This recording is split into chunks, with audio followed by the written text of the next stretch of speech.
गुज़श्ता दिनों मैंने public service commission Azad Jammu Kashmir public service commission के तहत तहरीरी इम्तहान दिया हुआ था, जिसमें मैं अपने डिस्ट्रिक्ट में टॉप सेकंड पोजीशन पे था।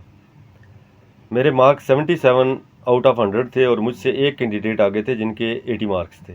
फरवरी मार्च में रिज़ल्ट जारी हुआ तो जो इब्तदाई लिस्ट जारी की उसमें मेरा नाम भी शामिल था। जो बाद में फिर स्टे ख़त्म होने के बाद दोबारा नई लिस्ट पब्लिक सर्विस कमीशन ने जारी की, उसमें जो 5 कैंडिडेट्स थे उससे मेरा नाम एक्सक्लूड कर दिया गया।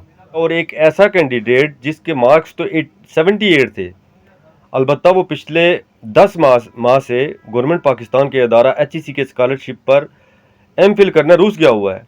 मेरी उसके वालिद साहब से बात भी हुई।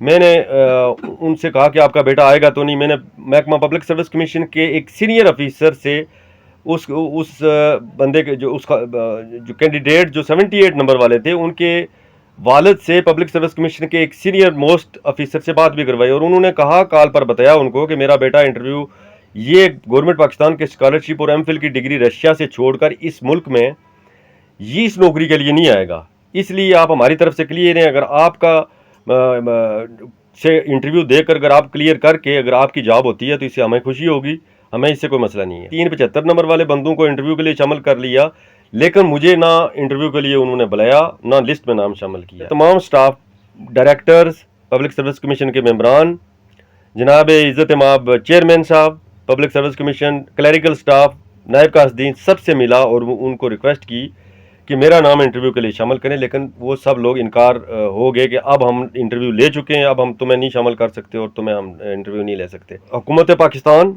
जनाब वज़ीर-ए-आज़म पाकिस्तान, सदर पाकिस्तान, जनाब army chief field marshal general Syed हाफिज़ आसिम मुनीर साहब, मेरी दिली दरख्वास्त है कि मैं ओवर एज हो चुका हूँ। मेरी 18 साल से ज़ायद मैंने अडाक सर्विस की महकमा livestock and dairy development Azad Kashmir में। ओवर एज हो चुका हूँ और इसके बाद अगर कोई टेस्ट इंटरव्यू दोबारा महकमा अनाउंस भी करता है, कभी पोस्टें अनाउंस करता है, तो मैं उसमें बैठने के काबिल नहीं रहूँगा बवजह ओवर एज होने के। इसलिए ये मेरे पास आखिरी चांस था, बराए मेहरबानी मुझसे इंटरव्यू लेकर और मुझे जो है वो एडजस्ट किया जाए, मेरी जॉब परमानेंट की जाए। एक जहाँ मैंने नौकरी की है मेरे शहरों में कोई वो जो ऑनरेरिया दिया जाता है 20% ऑफ दी बेसिक के, उस तरह का कोई कानून सिस्टम नहीं था। मैंने फी सबीलिल्लाह एक आवाम की सहूलत और खिदमत के लिए बगैर किसी एजाज़िये के, बगैर किसी पैसे के मीट इंस्पेक्शन जहाँ मेरी ड्यूटी थी वो भी की, फील्ड में जाकर वैक्सीनेशन की, मेरी ड्यूटी ना होने के बावजूद बाई हैंड की। तो इसलिए जनाब वाला से दरख्वास्त है जनाब, ये तमाम नाम जो मैं ले चुका कि मेरी जॉब को, मुझे मेरा अकाउंट को ज़ाती तौर पर अनफ्रीज़ किया जाए। मैं माली शदीद तंगी का शिकार हूँ। मैं शायद दिन को 2-3 टाइम की बजाय 2 टाइम बाज़ रोटी खानी पड़ती है मुझे, मेरी जेब की हालत इतनी नाजुक है। उसके अलावा मुझे PSC के प्रोसेस से, चूँकि मैं टॉप सेकंड पोजीशन पर हूँ, 2 पोस्टें थी ज़िला पुंछ की, तो मुझे उस इंटरव्यू के प्रोसेस से गुजार कर मेरी जॉब को मुस्तकिल किया जाए। जज़ाकल्लाह, बहुत मेहरबानी, बहुत शुक्रिया।